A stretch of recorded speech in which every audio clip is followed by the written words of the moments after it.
Blessings, everyone. I am Prophetess Lefaye, and I'm coming to you with my Talk with Lefaye podcast. I am actually closing out this series, Problems and Solutions, with this last episode called Help with the Problem. But it's going to be Help with the Problem Part 2 because there was a little bit more that I wanted to share that I didn't get the chance to share on the last episode.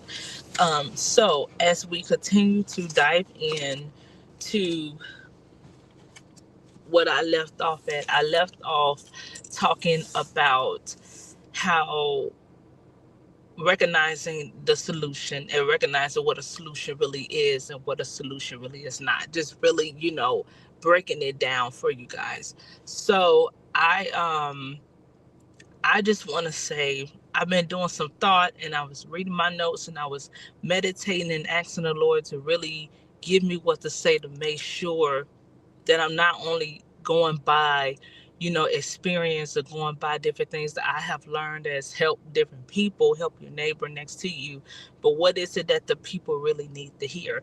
And it ties into what I want to discuss tonight. One of the things I want to discuss. So, when we talk about help with the problem, when we talk about solutions, right? I want to remind you that it's important to remember what is really considered a problem. Is it spiritual? Is it natural? I want to bring that back. Okay? Because, like I said, a lot of stuff we may label a problem may not really be a problem at all. Some stuff may be misunderstood. It could be looked at as a problem. Excuse me. It could be looked at as an issue. It could be looked at as, okay, you know what? Maybe I thought there was a problem. Maybe I thought I was concerned. Maybe I thought there was an issue. I thought that was what it was, but it wasn't, maybe because of how something appeared. Or I overheard something, or sometimes people go by gossip and people go by stuff that they hear and they don't even know that it's lies, and people going by all these different things and have no idea that it's he say and she say and rumors and bibbity bobbity boo, and it could be in the church or out the church. And like I said, a lot of times what you may consider as a problem may not be a problem at all. Say if we know somebody in the church, and I have testified, I've been one of them people in the church that may do something that appear different or stand out, I'm not going to use, because I use myself as an example a lot. Say if you know somebody that they're just a loving person and they smiling all the time and they greeting everybody, and they may come off as too friendly to the point they may make people a little bit uncomfortable, right? Somebody, as simple as that is, somebody can label that as a problem. This person is a problem. What they do is a problem. It could just be your perception. You perceive it as a problem because you're misunderstanding that's who a person is. You're misunderstanding this person just loving, this person just kind. They hug everybody, okay? They will hug a tree. I mean, that's just who that's who they will hug a tree. That's just who they is. I mean, I don't see too many people hugging trees. They just in love with everything. They love Mother Nature. They love insects. They don't believe in killing insects. Just just who they are. So why would you label them as a problem? Maybe because you misunderstanding somebody and what they do. Now, I'm not saying if somebody is doing something and it could be minor and they're causing a problem, I'm not saying that it don't need to be addressed. I'm not saying that it doesn't need to be corrected. I'm not saying that. What I'm saying is we got to be careful of how we may label some stuff or see some things as an issue, and it really, guys, is really no big deal. But everybody tolerance level is different, perspective is different.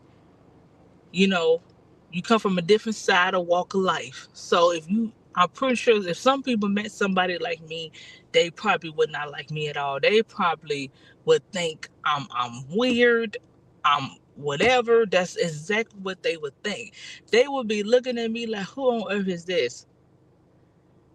Or they may think I'm paranoid because I used to work with cops. Because my first major is not actually music, it's criminal justice. So I studied crime, I studied different things, and I believe in having three ways to get home. So some people may think I'm crazy, but I'm okay with that. I'm not your cup of tea, and I'm fine with that. I'm fine with that. But that's just an example, and I don't know why that came to me, but it came to me for a reason. That's an example of how we got to be careful of labeling something or somebody a problem, and you may think it's nerve-wracking, you may think it's a problem, but really it's not, guys. It really is not a big deal as you may think, as you may think. So um but moving along, so going back to that, is something really a problem? Is something really an issue? Because when we go to that and we recognize it, then we move to the solution, right? But if you don't recognize what the problem is, you won't know the solution. You won't know how to use, or let's just say you know the solution. You don't know how to apply the solution.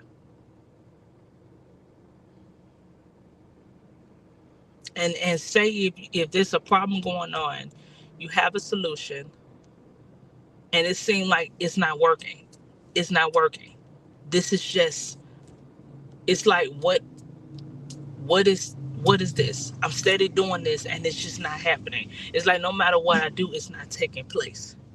It's not taking place. So that's why I went back to the point. Is it really a problem? Is it really is it really a problem? Or is the issue the problem, or is the issue the solution? Which side is it on? Is it on the problem side, or is it on the solution side?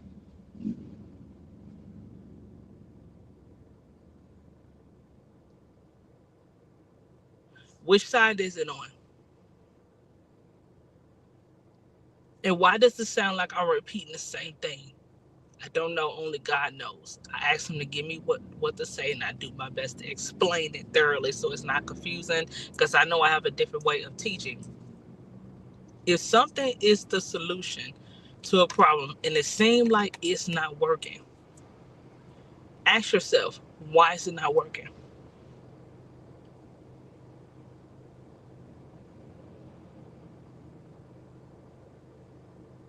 So if something seems like it's not working, it could be A, you're not using it correctly. B, that's not the solution. Or C, you gave up too soon.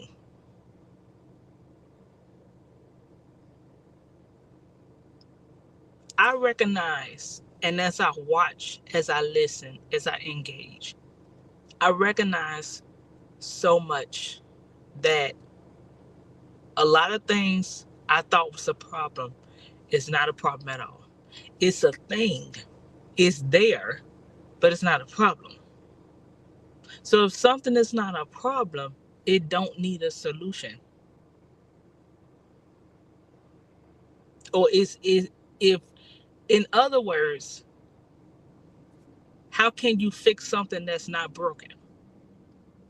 What you may consider broken, what you may consider wrong. Who said it's wrong? Maybe the problem is just that. It's people's mindset. It's your perception. It's something in you. Maybe that's what the problem is.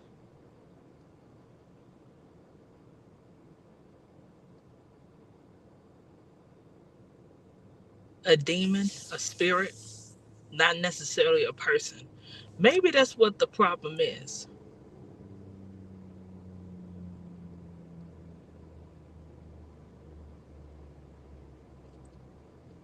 Maybe that's what it is.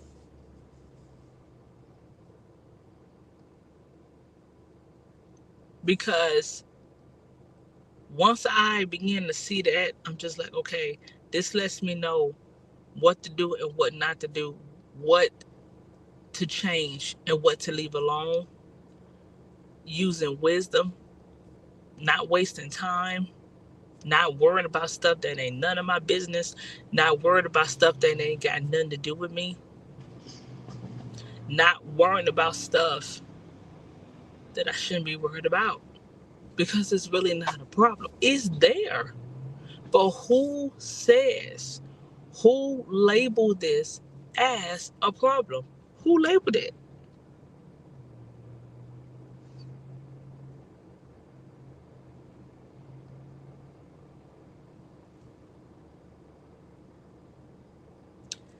I'm hearing spiritually somebody snoring. I don't know why. Somebody may see that as a problem. Maybe the person is tired. Maybe the person is, I don't know. Maybe the person is tired. Maybe the person has a breathing issue. That's why they breathe. I mean, snore. I don't know what I'm hearing snoring. But that's that's how some people sleep.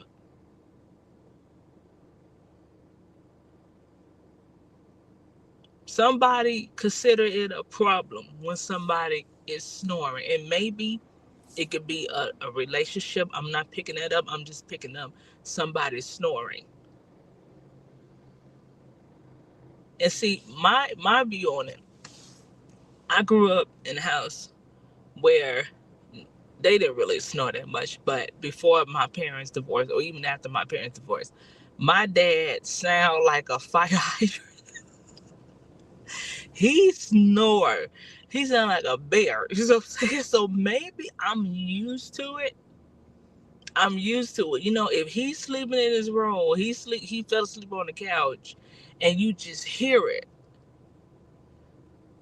You see what I'm saying? It's something that you just hear. I'm used to it, so it doesn't bother me. But to somebody else that may didn't grow up in a house like that, or they trying to sleep and they like, oh my God, this noise. Okay, in that sense, I could see how that could be a problem. I see that to be a problem. But what you got to do is you got to analyze why is the person snoring, and why do they snore the way that they snore. Some people have what is called sleep p apnea. I forgot what it's called. That's causing a snore, and it's something that you can go to the store and literally put on their nose. It look like a band-aid or something. You just put it right here on their nostrils, and it's supposed to help them breathe better and help with the snoring. So when you're dealing with a problem like that, and maybe a person has tried and they don't know how to solve it, there you go. There you go. When I come across a problem and I just absolutely don't know the solution to, there's some stuff, guys, I have YouTube and Googled on how to do. Literally, I have Googled on how to do and found the answer, found the solution to fix a situation. And having a problem taught me something. Having a problem showed me something about myself. And no, certain problems you shouldn't have. Excuse me. Certain problems you shouldn't have. Certain problems um you should not be dealing with. But listen, life is life, right? If it's spiritual, if it's natural, we come across different things. Throughout our lifetime, it's possible you're going to have a natural problem. And throughout our lifetime, it's possible you may get a demon. We don't know how I got there, but somehow, some way, a demon enter. Is life. It's like once you recognize what the problem is, you get the solution, the right solution, I'm sorry, to solve the problem. I don't know why I'm tongue twisted. To get the right solution to solve the problem. That's it. Like, for example, I was having an issue with my brakes. And guys, I took it to the mechanic. They claim they fixed the front brakes, the back brakes, everything was fine.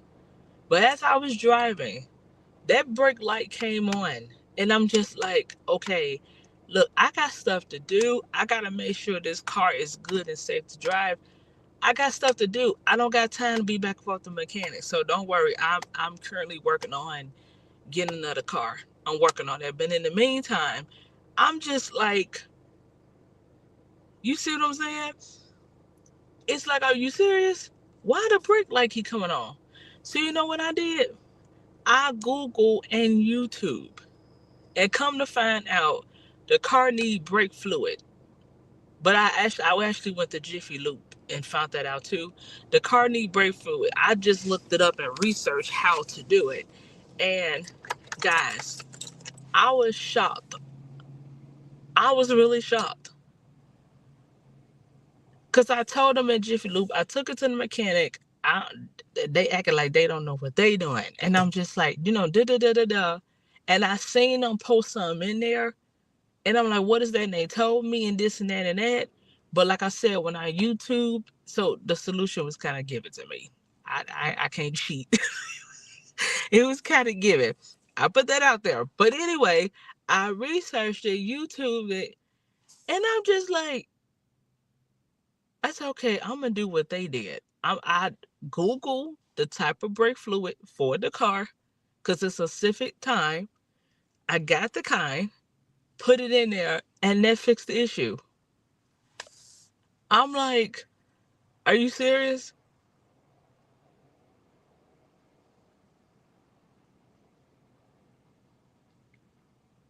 And guys, I never even heard of brake fluid. I don't know what that is.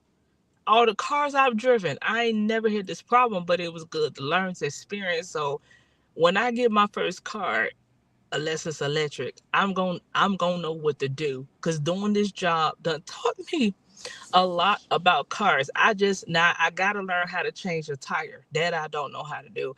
I think that's a man job, but maybe one day I can learn how to change a tire. A lot of that stuff you can literally do it yourself. I'm just like, wow. So anyway, that's a way of getting help with a problem, right? And having a solution to the problem.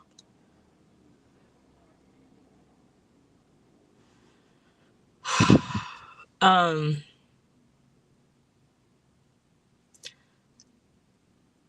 this next thing I'm gonna talk about, I'm gonna just touch up on it because I'm gonna talk more about it. Well, I'm gonna see how it goes. See how it goes. One thing I learned is, even if you come across a problem, even if you know what to do, even if you know the solution, that does not mean that it's meant for me to solve it.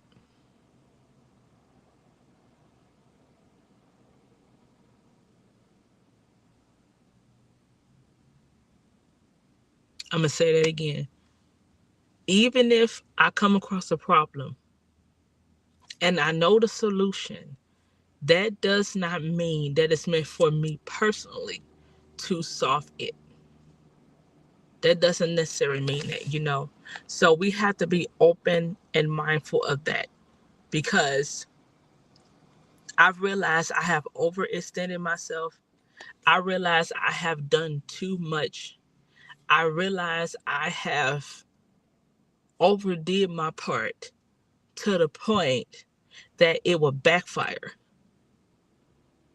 And I had to learn to not overstep. Don't overstep authority. Don't do too much too soon. And I believe what it is because I'm intellectual and I'm so used to working different kind of jobs. I'm so used to being in a different position, or every job that I get, they're gonna treat me like a supervisor. I'm so used to being a certain way that automatically you just start doing this and doing that. And it got to the point. It really doesn't bother me, people coming up to me. You can call my name 1,000 times. I'm gonna say yes 1,000 times. I've always been that way. And there's nothing wrong with being a help, but I realize I am not being a help by sometimes stepping in.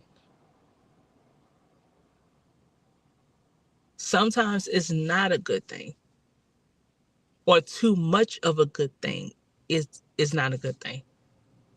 Sometimes you're helping somebody with the problem by not helping them at all. Sometimes that's all a person needs is you to just step back, be quiet, don't say anything. Don't even pray. Don't even pray. Because they don't realize they literally can go to the throne of grace themselves. They literally can pray for themselves. No, they got to go before the Lord. I'm an intercessor, but they got to go before the Lord themselves. I don't mind being a mediator. You don't mind intervene. You'll fast and pray. You'll call people. You'll be there for them. But sometimes you got to go to the Lord with how you are, with tears in your eyes, and you just got to cry and say, help me, Lord. You got to cry and just say, help me, Lord. Sometimes you have to do that. That's something you have to do. So, nevertheless, it's just like, I just realized that, and it's not always easy to step aside, and it's not always easy to sit there and watch somebody go through and watch somebody suffer. But I cannot want to help somebody more than they want to help themselves. Well, I can't always be the person that trying to cut the light bulb on. Some way, somehow, in their lives, that light bulb got to cut on its own for that person. Now, how can I say this? Because I have been that person.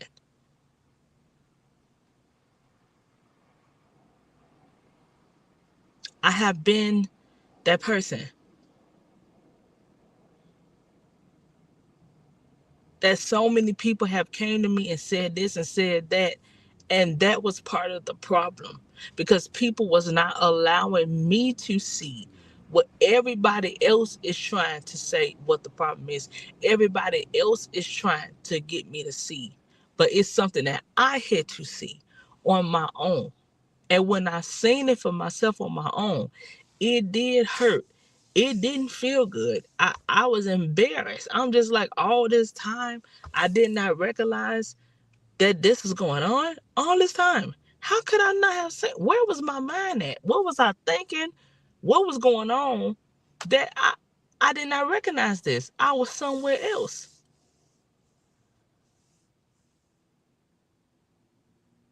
Where was this? And when I began to see for myself, things began to change for me.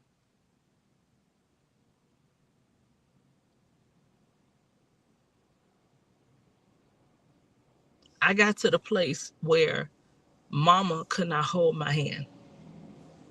Dad could not hold my hand. I'm not talking about when they do hold your hand. I'm not talking about when people do help you. I'm talking about when they can't help you. They can't keep extending. They can't keep throwing the life thing out there to save you. They can't keep being there for you. That's when I learned how to really help myself with something I was able to solve on my own. Kind of like a life lesson.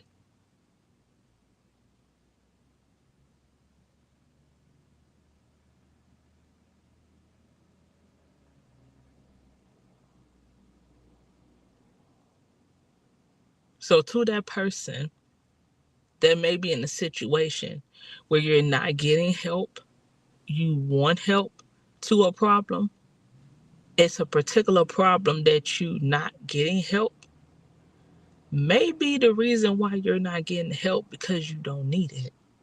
You are the help. You, the Father, Son, and the Holy Ghost are the help.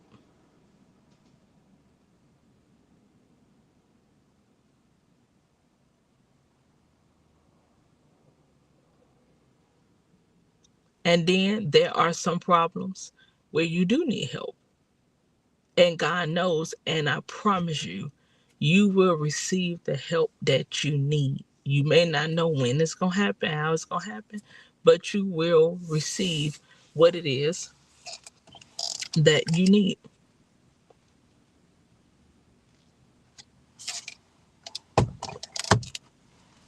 So,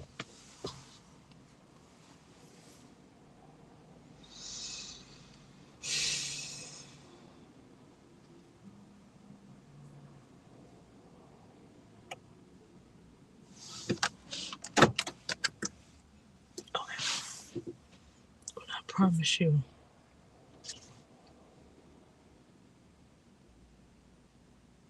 sometimes a person don't know how strong they are. Sometimes you don't know what's really inside of you until you have a certain problem, a certain sickness, a certain situation, and you come out of it.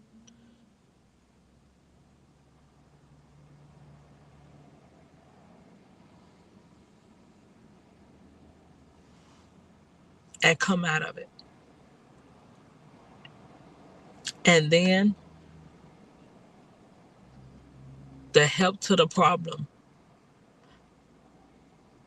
Sometimes your help may come, but it may not come the way that you think.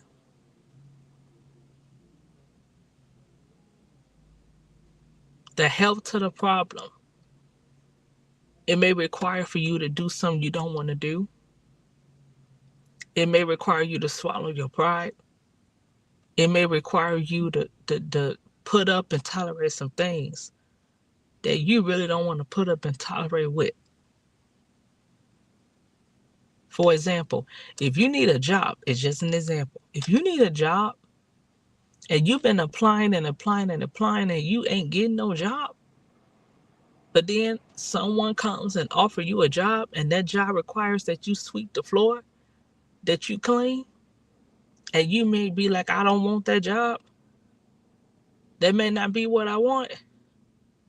Listen, anybody that been in professional, certain careers or any career, what they tell you is when you need a job, you need a job. Now you would know if God telling you don't. You would know. But when you need a job, you need a job. You gotta take whatever job you can take until you get the job you want. Or you take whatever job you get until you can do better. It's easy. It's always easy to find a job.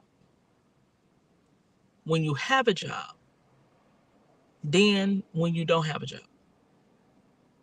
And I have been down that road. And guys, when I tell you, when I tell you, I learned to get a job. Now, there's some jobs I've been overqualified for. I remember I tried to work for retail and I was telling them what I do, and they looked at my resume. They was like, you did accounting or you did, and you trying to get a retail job? I said, guys, even if you tell them, and it's true, you want to try something different, you want to do something, they looking at you like, You have no retail experience and you trying to get a job here. I'm like, yes. What is so difficult about ringing people up and helping people shop for clothes? I don't understand. And they was like, no, we're not hiring you. But when you overqualified for them jobs, you might as well hang it up. Hang it up. So unless you have that issue or doors just not, and even that's a message in itself, certain doors are not opening up for you, no matter how hard you try, that's because it's not meant for you to go through that door. It's not meant for you to go through that door. But guys, if you need a job, you better take whatever position you can take. You better be the best person to clean them floors, to mop them floors. And you don't know who's going to admire you and watching you just mopping some floors. I never forget when I was working corporate America. I was downtown Chicago.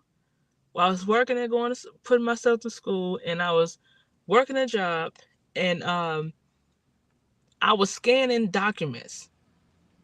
And the CEO came in. I'm like, what the CEO doing here? Like the CEO of the whole company. He came in here, right? And I was just like, wow, what is he doing here? So when the CEO came here, or that's just security of the building driving around, them lights are so bright. So anyway, the CEO came here. I'm just like, what is the CEO doing here? And he was asking me, he was trying to find a clean cup. And I said, oh, I don't know. I don't do the dishes. That ain't my job duty.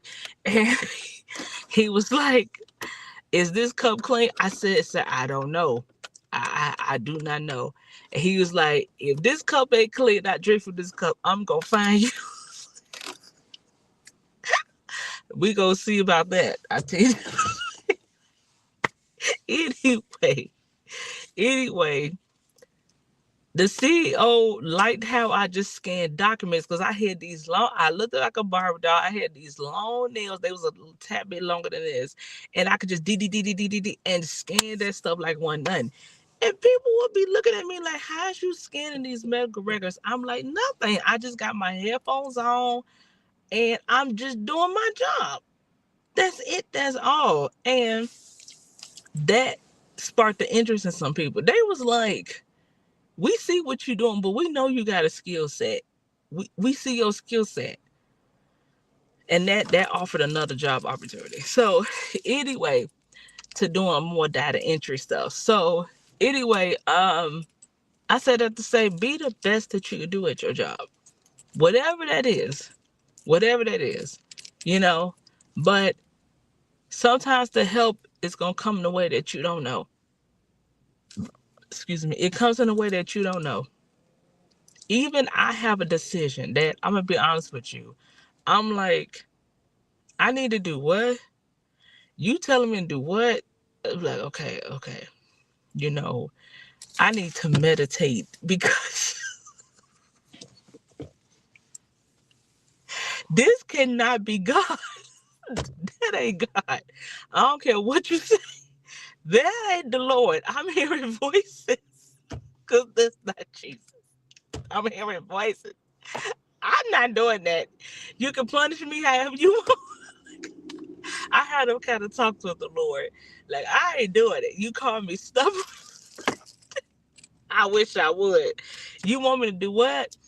But if that's what I need to do, if that's the best thing to do, then hey, that's what I need to do. You never want to get to the place. And I had lunch. Somebody treated me out to lunch earlier today. It was just sweet of them. And we was having a conversation and I was just telling them how we never should get to the place where we have to get in a desperate place. You get desperate for change. But sometimes that may just be what's needed. You may have to get desperate. You may have to get sick and tired of being sick and tired. You got to get sick and tired. Okay? And when you get sick and tired, you gonna do whatever you gotta do. Maybe that's what needs to happen.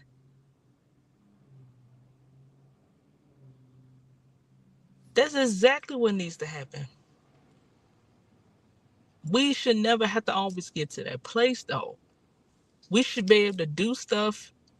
We should be able to fix whatever problem, take care of what we need to do because it's there. But why does it take us getting hurt? Why does it take something tragic to happen, something bad to happen for that to take place?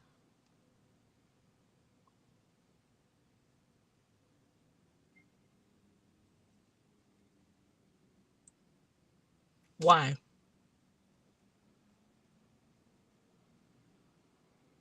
And right now, I think I'm helping people with a problem, making you aware, making you alert, making you think, critical thinking.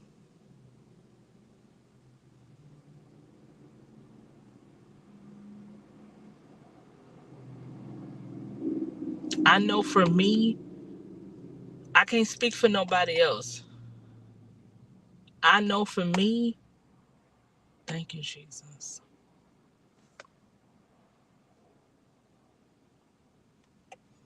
I know for me, I got so used to dealing with problems. I got so used to dealing with stuff.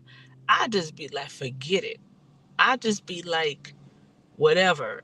I just be like, okay, I don't care no more. Because every time you turn around, it's this, it's that, it's this, it's over here. It's always a problem.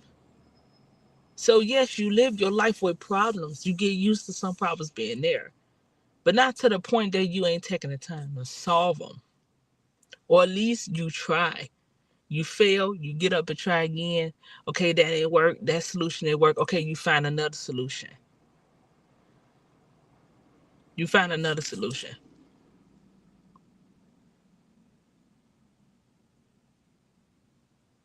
But what do you do when you have a problem and you know the solution, but it still seems like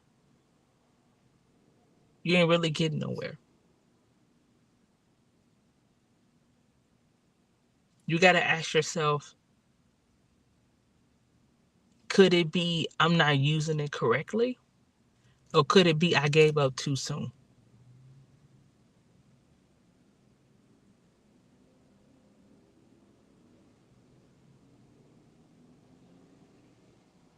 Because you can know what to do, you may not know how to do it. And that's something you have to learn through trial and error, depending on what the problem is. You know you got to raise your children. You might not know exactly how to raise your children. You don't know exactly how to raise your 13-year-old. You may not know exactly how to do whatever it is that you're doing. But the more you keep on using the solution that you know, the scripture, train up a child in the way it should go. Do the things that you know you should do. I'm talking to a married couple right now. I keep saying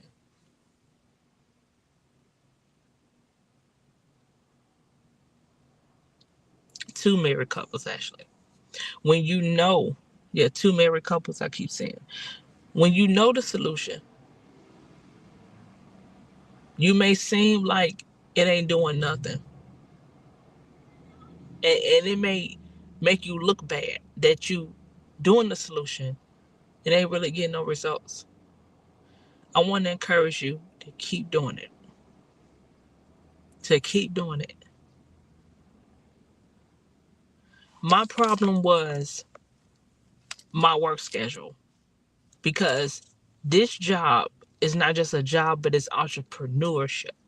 I'm an independent contractor for Lyft, and when I was an independent contractor, also for Uber. So we work for ourselves. So this took me a minute to adapt to, from making the amount of money I need to make, setting the work hours I need to set, building my body up to drive for a long period of time. I had to start being mindful of what I eat. I had to make a few changes just to do what I do. Managing my money, not even using the regular bank, but using business banking. I mean, I plan to, but using business banking, like just the different changes that I made. It, what this is like, it's been 3.5 years now. And I think about it, the stuff I know, why did it take me so long? Why did it take me so long to do what I'm doing? But anyway, I got the hang of it.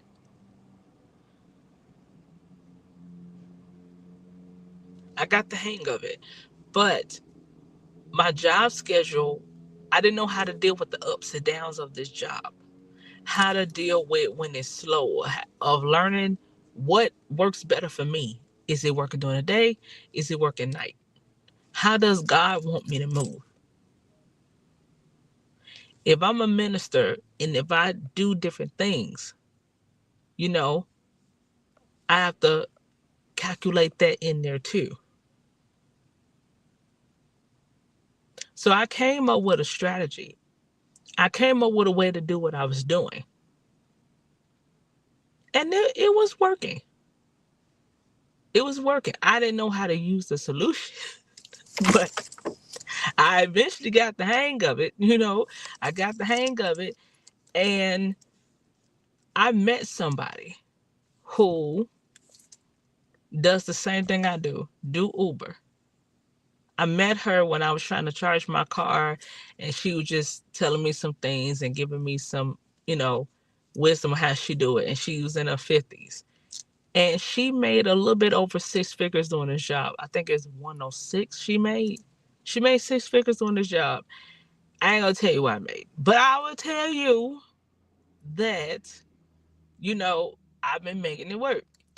And she began to show me how she made the 6 figures, the different things that she do. And this lady really came for me. When I tell you she started being on my back,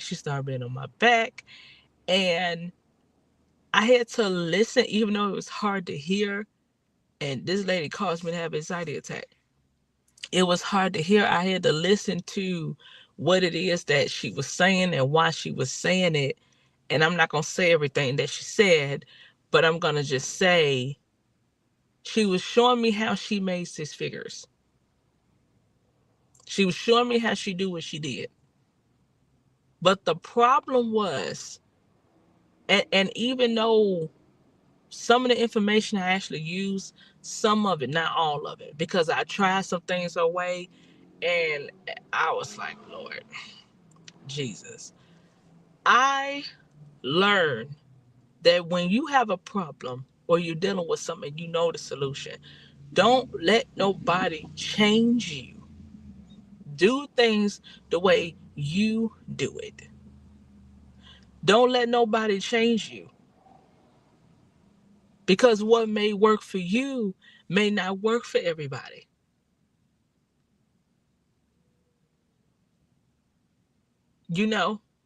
It may not work for everybody. And we two different types of people.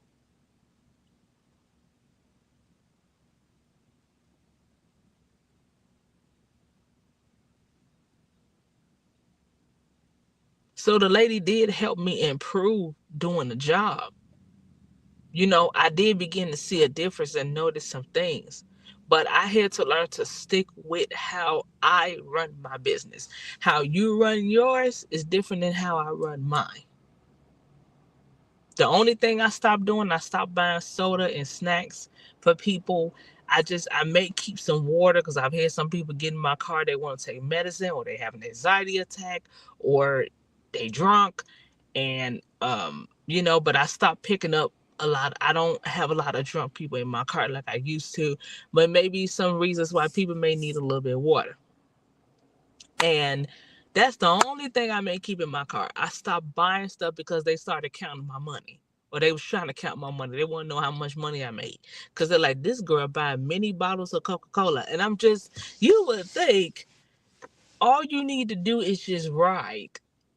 I got the complete opposite. I'm just like, okay, I'm not doing that anymore.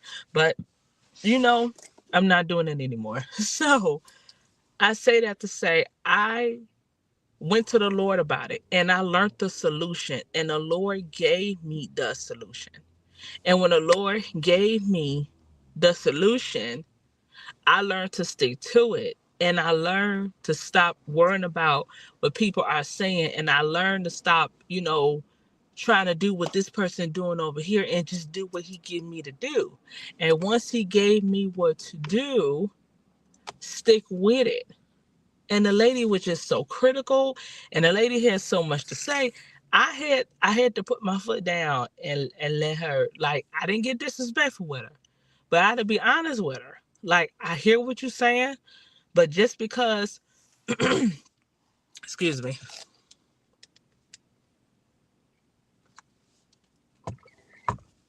just because you've made six figures doing this job don't make you better. And just because the job you done before this, you making $20,000 a month. It's like, no. I learned some things from her. But it's like, no. No, no, no. I'm not going to let nobody change me. So when you know the solution, when you know what you should be doing, I don't care how long it take. Now, some stuff ain't gonna take 10 years. It ain't gonna take that long, guys. But I don't care how long it take. You have to keep on working that solution. You have to keep on doing it until you get the results that you want. It's that simple. You have to keep on doing it until you get the results that you want. That's it.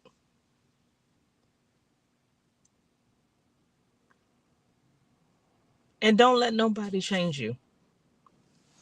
Don't let nobody change you.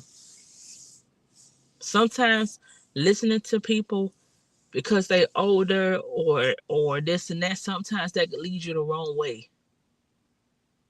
Kind of like in the Bible, how the younger prophet listened to the older prophet. He knew what to do, but he listening to somebody else telling him to do the opposite, and it cost him his life. It cost him everything.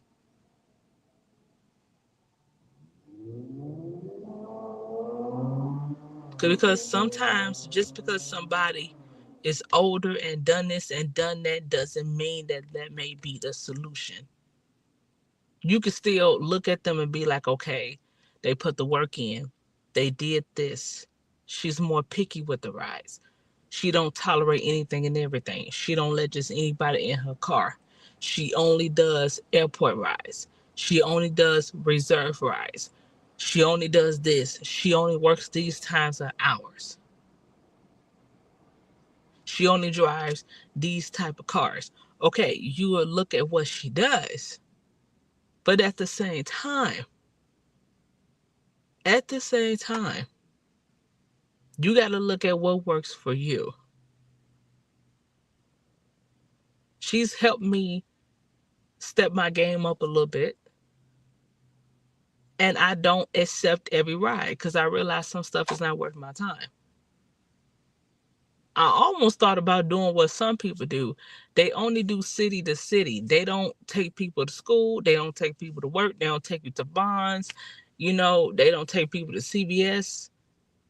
Or they may not take people to church. They only do certain rides. They only do airport rides. Some people only do city to city, meaning they would drive from Sherman Oaks to Santa Barbara or Santa Barbara to San Francisco.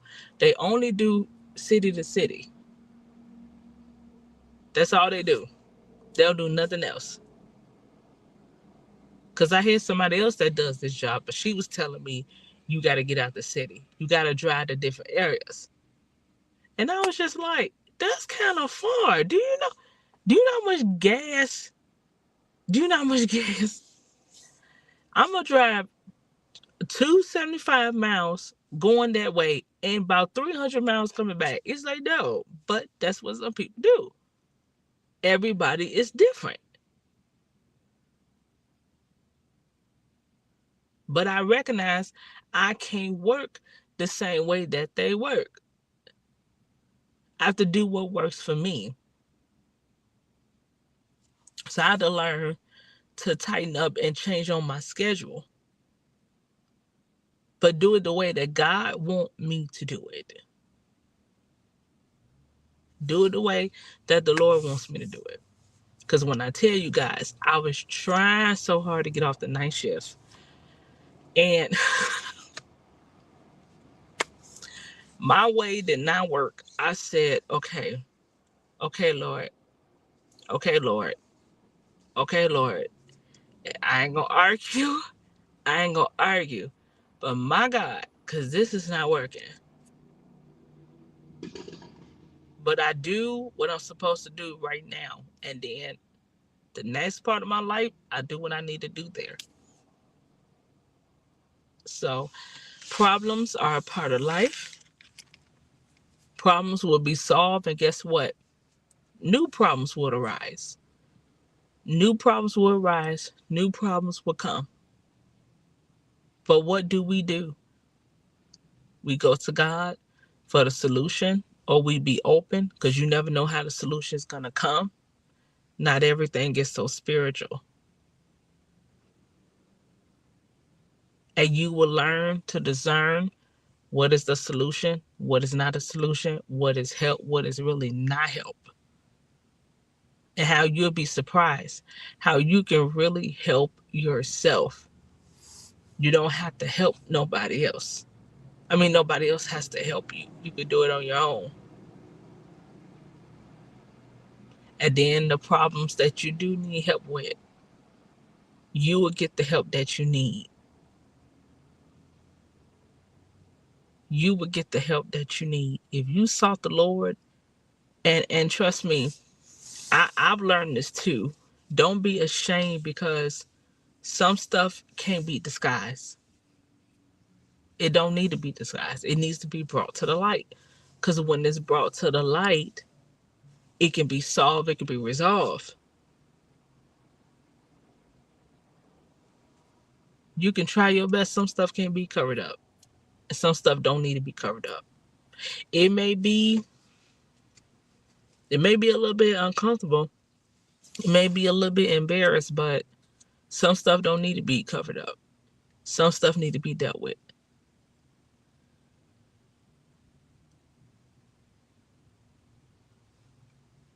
And once you get the solution, the right solution, and you know what to do, nobody should have that much influence on you that they change you. Nobody. Nobody.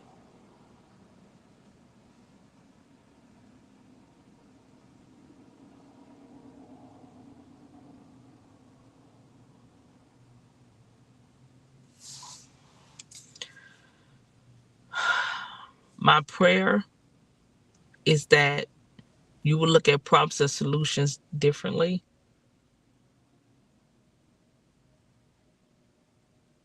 and that no matter how severe, no matter how hard, how painful the problem may be, just know that there is nothing that is too hard for God, and there is nothing that cannot be solved when it's done God's way. You guys have a good night.